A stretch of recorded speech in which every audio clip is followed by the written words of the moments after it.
할렐루야. 네, 오늘은 2025년 전반기 마지막 주일입니다. 2025년을 시작한 것이 엊그제 같은데 벌써 이제 한 해의 절반을 보내는 마지막 주일을 맞이했습니다. 조금 전에 부른 찬송 28장 가사를 보면은 가사 좀 띄워주시겠습니까? 네, 1절에 보면은 복에 거는 강림하사 찬송하게 하소서 한량없이 자비하심 청량할 길 없도다. 한량없는 자비하심으로 하나님께서 저와 여러분들을 여기까지 인도하신 거죠. 2절 가사에 보면은 주의 크신 도움받아 이때까지 왔으니 하나님께서 도와주셔서 여기까지 올 수 있었다는 것 기억하시고 그 은혜에 감사하시길 바랍니다. 그 은혜에 감사해서 오늘 이렇게 예배를 드리는데 특별히 오늘은 온 세대 예배, 우리 교회의 다음 세대들과 우리 교회 미래들과 함께 예배드릴 수 있음을 더 감사하고요. 자, 특별히 다음 주일은 맥주 감사절입니다. 맥주 감사절 또는 맥주 감사주일 그러죠. 하나님께서 감사할 날을 정해서 감사하라 그렇게 말씀하고 있습니다. 왜 하나님께서 감사할 날을 정해서 감사하라고 말씀하시는가 하면은 하나님을 위해서가 아니고 우리를 위해서인 거죠. 네.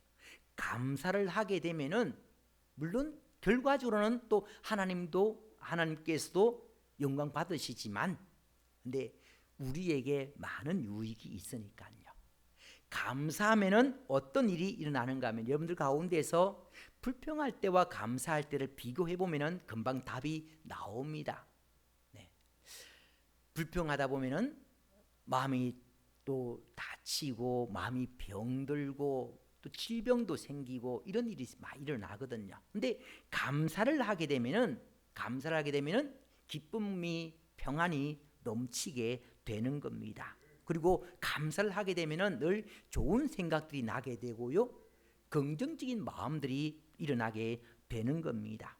뿐만 아니라 감사하면은 불평하면은 인간관계가 깨어지는데 감사를 하면은 인간관계가 더욱 돈독해지는 거죠. 사람은 혼자 살 수가 없는 겁니다. 사람은 더불어 살아가야 되거든요. 우리 사람 인자를 한자 사람 인자를 보면 알 수 있지 않습니까? 서로 의지하면서 살아가게 되어 있습니다. 근데 그렇게 의지하며 살아가야 되는데 불평하면은 의지하는 것들이 깨어지지만 감사를 하면은 서로 의지해서 살아갈 수가 있게 되는 거죠. 그래서 하나님께서 더불어 살아가라고 감사라 말씀하시는 겁니다.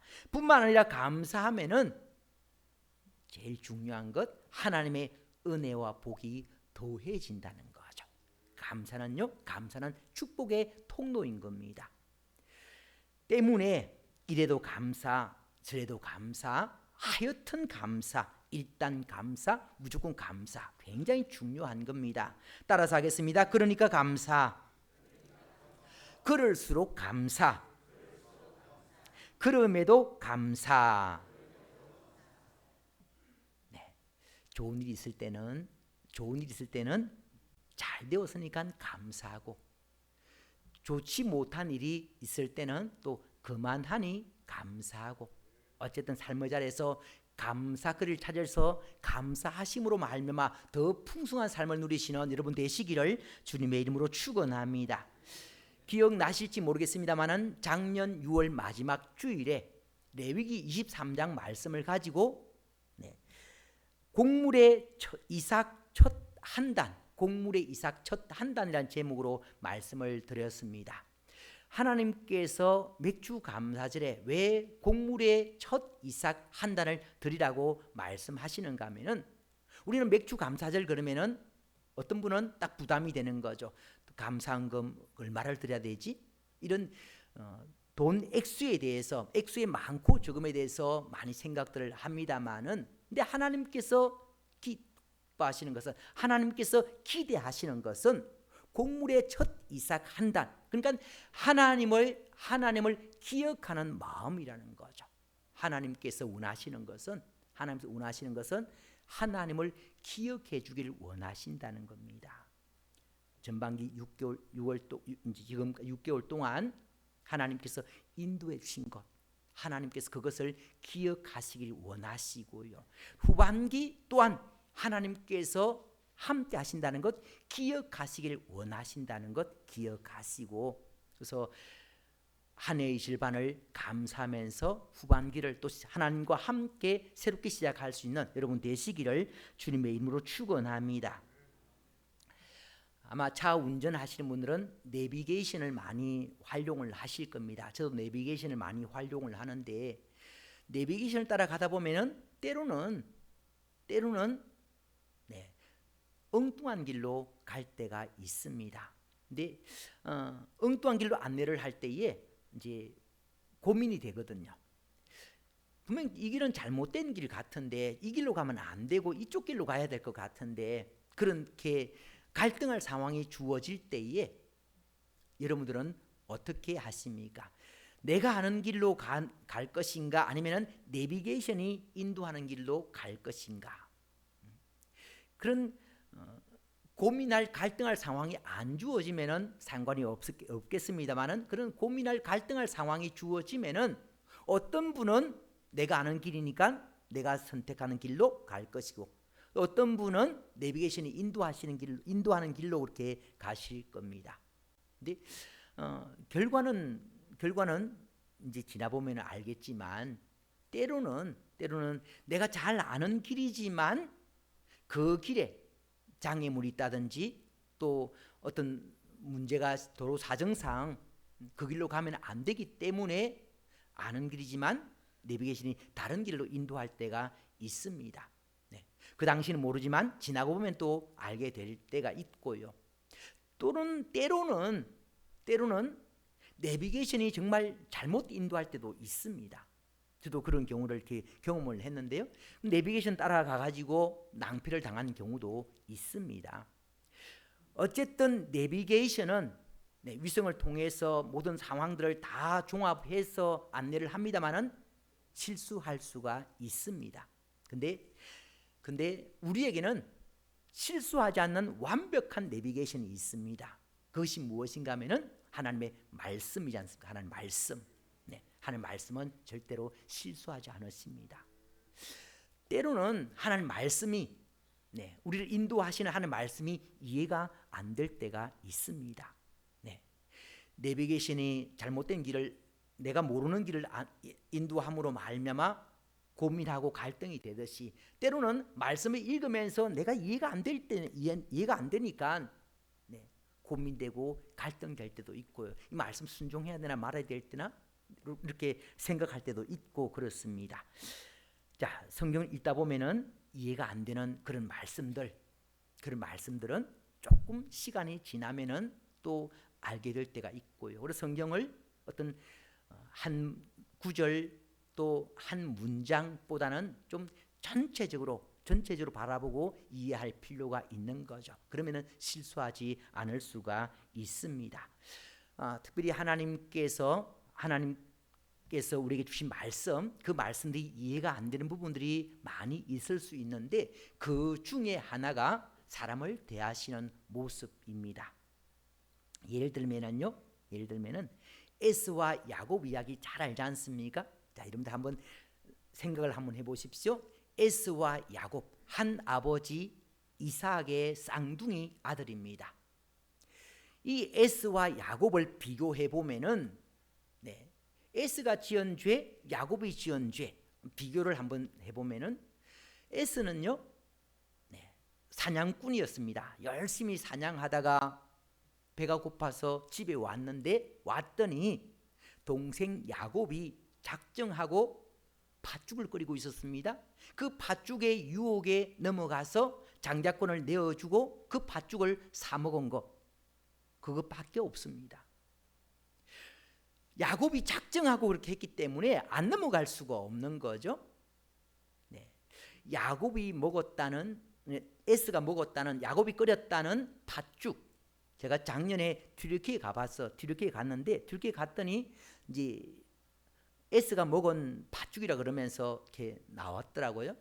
근데 그 팥죽이 사실은 우리 문화에서는 팥죽이 아니고 녹두죽, 녹두죽. 팥이 아니고 녹두 같았습니다. 어쨌든 그 팥죽이든 녹두죽이든 배고픈 에스에게는 달콤한 유혹이었고, 그리고 동생이 작정하고 속였기 때문에 어쨌든 유혹했기 때문에 넘어갈 수밖에 없었습니다. 에스는 그렇게 넘어간 것밖에 없는 거죠. 이 야곱은 어떻습니까? 야곱은 좀 전에 말씀드린 것처럼 형의 장자권을 빼앗기 위해서 배고픈 형의 약점을 이용해서 장자권을 빼앗았고요. 그보다 더 나쁜 것은 연세가 많아서 눈으로도 보지 못하는 아버지 이삭을 속였지 않습니까? 아버지 이삭을 속여서 장자의 축복을 가로챘습니다. 자, 에스와 야곱, 누가 더 나쁜 사람 같습니까? 금방 답이 나오지 않습니까? 에스와 야곱 비교해 보면은 야곱이 훨씬 더 나쁜 사람 같습니다. 근데 하나님은 에스가 아닌 야곱을 더 사랑하셨다는 거죠. 참 이해하기 힘든 부분인 겁니다. 또 하나가 오늘 본문에 나오는 다윗과 사울과 다윗의 이야기입니다. 오늘 본문 사도행전 13장 21절 22절 말씀 우리 같이 읽습니다. 시작. 그 후에 그들이 왕을 구하거늘 하나님이 베냐민 지파 사람 키스의 아들 사울을 40년간 주셨다가 패하시고 다윗을 왕으로 세우시고 정언하여 이르시되 내가 이새의 아들 다윗을 만나니 내 마음에 맞는 사람이라 내 뜻을 다 이루리라 하시더니 아멘. 자, 다윗과 사울 이야기가 나오는데 사울이 40년간 이스라엘을 다스렸다 그랬습니다. 그렇게 다스리던 사울을 그 왕의 자리에서 패하시고 다윗을 세웠다 말씀하고 있는 거죠. 하나님께서 사울을 왕의 자리에서 패하신 이유 우리가 알고 있는 것처럼 첫 번째는 제사장이 집례해야 될 제사를 왕이 집례했다는 겁니다. 이게 왕위에서 폐위당하는 죄 중에 하나였습니다. 근데 그 당시 상황을 보면은 충분히 이해할 만한 것이 사무엘상 13장에 보면은 그 당시 상황이 기록되어 있거든요. 블레셋이 엄청난 군사력으로 이스라엘을 쳐들어왔습니다. 병거가 3만 마병이 6천 병사들은 해변에 모래같이 많았다 그랬습니다. 여기에 상대하는 사울 왕이 이끄는 이스라엘 군사는요 겨우 3,000명. 블레셋은 병거만 4만 그러는데 이스라엘은 군사가 다 합쳐도 겨우 3,000명. 자, 운동 경기가 아니고요. 운동 경기가 아니고 전쟁입니다. 죽고 사는 문제인 거죠. 전쟁에 패하면은 죽음인 겁니다. 때문에 이스라엘 병사들은 블레셋의 엄청난 군사력 앞에 주눅들 수밖에 없고 목숨을 구하기 위해서 살기 위해서 도망가거나 숨을 수밖에 없었습니다. 그렇게 숨는 중에 그도 사울 왕이 약속했던 사무엘 선지자를 기다리고 있었습니다. 사무엘 선지자가 오기만 하면은 제사 지내고 이제 전쟁에 임하려고 생각을 하고 있었는데, 근데 이 사무엘 제사장이 약속 시간이 돼도 오질 않는 거죠. 그러다 보니까 더 많이 그나마 남았던 병사들도 도망을 가는 겁니다. 어쩔 수 없다라고 판단을 해서 제사를 집례했지 않습니까? 그랬더니 그것이 왕의 자리에서 폐위당하는 결정적인 그런 죄가 되었습니다. 참 안타까운 그런 모습이지 않습니까? 또 하나가 사울 왕의 자리에서 폐위당하는 이유 중에 하나가 무엇인가 하면은 하나님 말씀에 대한 불순종이었습니다. 하나님께서 아말렉 족속들을 다 죽여라 그랬습니다. 그냥 진멸하라, 진멸하라. 진멸한다는 것은 어린 아이부터 남녀노소 할 것 없이 다 죽이는 겁니다. 아말렉 족속들이 이스라엘 백성들에게 한 죄 때문에, 한 짓 때문에 하나님께서 아말렉 족속들을 다 죽여라, 진멸하라 말씀하셨거든요. 그러면은 말씀에 순종하면 되는 거죠. 근데 사울 왕이 순종하지 않고 어떻게 했습니까? 그 중에 아말렉의 아각 왕을 살려서 사로잡아 포로로 잡아왔습니다. 죽이라 그랬는데 포로로 잡아왔고요. 또 다 죽이라 그랬는데 짐승들 중에 튼튼하고 그렇게 튼튼한 짐승들은 하나님께 제사 드린다는 명분으로 또 끌고 왔습니다. 하나님 말씀에 온전히 순종하지 못한 거죠. 결국 이 일이 왕의 자리에서 폐위당하는 결정적인 이유였습니다. 사울 왕 입장에서 한번 생각 한번 해보십시오. 왕인데 전쟁에서 승리하고 나면은 백성들의 마음을 얻기 위해서라도 뭔가를 보여줘야 되는데, 그러기 위해서 아말렉 왕을 잡아온 것이고, 또 하나님께 제사를 잘 드리겠다는 그 마음으로 짐승들 살려서 조금 끌고 온 것이고, 그것밖에 없습니다. 근데 이런 사울에 비해서 다윗은 어떻습니까? 다윗은요, 사실은 참 사람이 해서는 안 되는 엄청난 죄를 지었지 않습니까? 자기 부하 충신의 아내를 빼앗았습니다. 빼앗아서 자기 아내로 삼았고요. 그렇게 삼기 위해서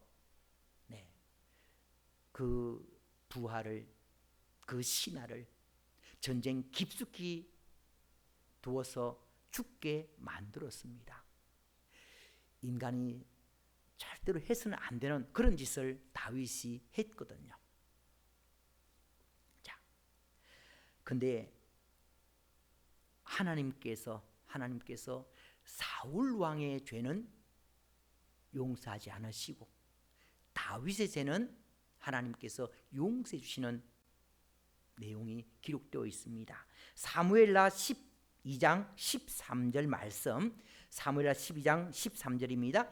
다윗이 나단에게 이르되 내가 여호와께 죄를 범하였노라 하매 나단이 다윗에게 말하되 여호와께서도 당신의 죄를 사하셨나이다. 당신이 죽지 아니하려니와. 다윗이 회개하니까 하나님께서 너무 쉽게 용서해 주시는 것 같은 거죠. 사울 왕은 용서해 주지 않으셨는데 다윗은 너무 쉽게 용서해 주시는 겁니다. 자, 한번 생각 한번 해보십시오. 왜 하나님은 야곱을 더 사랑하시고 더 많은 죄를, 더 큰 죄를 지은 것 같은 야곱은 사랑하시고 죄를 덜 지은 것 같은 에서는 외면하셨을까? 왜 하나님께서는 죄를 덜 지은 것 같은 사울 왕은 패하시고 아주 몹쓸 죄를 지은 다윗은 용서해 주셨을까 하는 겁니다. 여기에 아주 중요한 이유가 있는 거죠. 하나님께서 정말 중요하게 여기시는 것이 무엇인가 하면은 서 있는 위치보다 방향이라는 거죠. 서 있는 위치보다 방향이라는 겁니다. 우리는 늘 서 있는 위치를 굉장히 중요하게 생각을 합니다. 근데 하나님께서 정말 중요하게 여기는 것은 서 있는 위치보다는 마음의 방향이라는 거죠. 자, 예를 들어서 한번 생각 한번 해보십시오. 마산역에서 서울행 KTX를 탔다 한번 생각 한번 해보십시오. 대구역을 통과했습니다. 대구역을 통과해서 보면은 이제 이제 서울보다는 그래도 마산이 훨씬 더 가깝습니다. 근데 시간이 지나면은 점점 더 서울이 가까워지고 마산은 멀어지게 되거든요. 그 이유가 무엇입니까? 방향이 서울로 향해 있었기 때문에 그런 거죠. 자, 사울 왕의 모습, 에스의 모습, 그렇게 많은 죄를 지은 것 같지 않는 그 모습이지만 마음의 방향이 세상을 향해 있었다는 거죠. 세상의 인기를 얻기를 원했고 세상 쾌락을 얻기를 원한 겁니다. 그러다 보니까 지금 당장은 죄를 많이 안 지은 것 같지만 그 마음의 방향이 세상을 향해 있었기 때문에 결국은 더 많은 죄를 지을 수밖에 없고 하나님과 더 멀어질 수밖에 없는 겁니다. 때문에 하나님께서 외면하신 거죠. 그러나 야곱, 다윗은 어떻습니까? 정반대의 모습이라는 거죠. 야곱이 인간적으로 참 많은 죄를 지었지만 다윗은 아주 몹쓸 짓을 했지만 그러나 그 마음의 방향이 하나님을 향해 있었기 때문에 하나님께서 그 방향을 보시고 시간이 지날수록 하나님께 귀하게 쓰임 받을 것을 기대하시면서 기억하셨기 때문에 야곱을, 다윗을 더 사랑하는 모습을 보여주고 있는 겁니다. 다시 말씀드립니다. 우리는 늘 서 있는 위치를 중요하게 생각하지 않습니까? 저 사람이 얼마나 교회를 오래 다녔는지, 교회의 직분이 무엇인지, 또 얼마나 많이 배웠는지, 얼마나 많이 가지고 있는지, 거기에 따라서 와 하기도 하고 또는 무시하기도 하고. 네, 하나님께서는 서 있는 위치가 아니라 마음의 방향을 더 중요하게 생각하신다는 거죠. 그 이유는 지금 당장은 아닌 것 같지만 마음의 방향이 하나님께로 있다면은 더 귀하게, 더 아름답게 쓰임 받을 수 있기 때문에 하나님께서는 서 있는 위치보다는 마음의 방향을 더 귀하게 여긴다는 거죠. 자, 이제 야곱을 한번 한번 해보십시오. 야곱의 아버지가 이삭입니다. 이삭은 시시한 부자가 아니라 엄청난 부자입니다. 거대한 부자. 이삭의 아들이 여러 명이 아니라 2명입니다. 에스와 야곱. 장남이니까 아버지 유산에 2 몫을 가지는 거죠. 에스가 앞으로 2 몫을 가질 겁니다. 근데 야곱은 이제 3분의 1을 갖게 되는 거죠. 3분의 1을 가져도 거대한 부자인 아버지 이삭의 재산의 3분의 1만 해도 이게 어마어마한 재산인 겁니다. 가만히 있으면은 야곱이 그 재산 유산으로 물려받습니다. 근데 야곱이 무슨 짓을 했습니까? 가만히 있으면은 그 재산을 물려받을 수 있는데 눈 어두워 보지 못하는 아버지 이삭을 속였지 않습니까? 그러면서 형의 장자의 축복을 가로챘거든요. 이 일로 인해서 어떤 결과가 주어졌습니까? 야곱은요, 받을 수 있는 그 3분의 1 유산도 못 받게 되었습니다. 결국 빈몸으로 외삼촌 라반의 집으로 가게 되었지 않습니까? 그리고 자칫하면은 목숨까지 잃을 뻔했습니다. 에스가 야곱을 죽이겠다고 배렸지 않습니까? 근데 야곱이 바보가 아니거든요. 야곱이 이런 모든 상황들을 몰랐겠습니까? 가만히 있으면은 3분의 1 재산 물려받을 수 있다는 것, 그거 잘 굴리면은 에스보다도 형보다도 더 많은 부를 누릴 수 있다는 것, 야곱도 알고 있었습니다. 이 일이 결국은 탈로 날 것이고 목숨까지 위태롭게 된다는 것도 야곱이 알고 있었습니다. 그럼에도 불구하고 물려받을 수 있는 모든 유산 포기하고 심지어는 생명까지 포기하고 야곱이 사모했던 것, 그것이 무엇이었습니까? 하나님의 복이었거든요. 하나님의 복. 하나님께서 그런 야곱의 그런 마음을 귀하게 여기신 겁니다. 세상적으로 얻을 수 있는 복보다는 하나님으로부터 주어지는 복. 결국 하나님께서 그런 야곱을 기쁘게 받으시고 하나님께서 야곱을 축복하셔서 야곱이 야곱이 하나님을 선택함으로 말미암아 이뤘던 모든 것들까지 다 얻게 되었거든요. 그 마음이 하나님을 향해 있었기 때문에 하나님께서 그 마음을 기쁘게 여기신 겁니다. 자, 다윗과 사울 왕을 보면은요, 사울 왕은 죄를 지적당했을 때에 회개할 줄 몰랐습니다.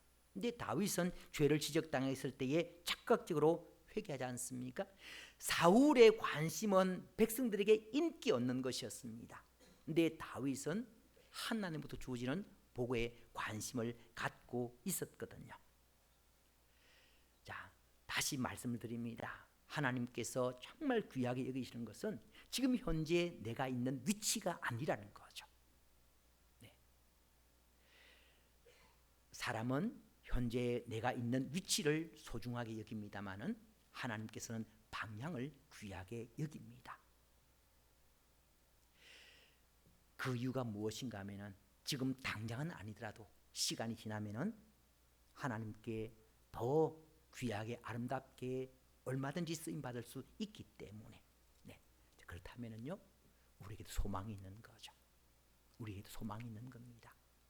지금 현재 우리 자신을 돌아볼 때에 남들보다 신앙생활의 연륜이 짧은 분도 있고요, 남들보다 건강하지 못한 분도 있고, 남들보다 더 많이 가지지 못한, 더 많이 배우지 못한 분도 있습니다. 그렇지만 그 마음이 하나님을 향해 있다면은 하나님께 얼마든지 귀하게 아름답게 쓰임 받을 수 있다는 거죠. 여러분들, 지금 현재 위치 보고 무시하거나 외면하지 마십시오. 지금 현재 위치 보고 스스로 비관하거나 좌절하거나 낙심하지 마십시오.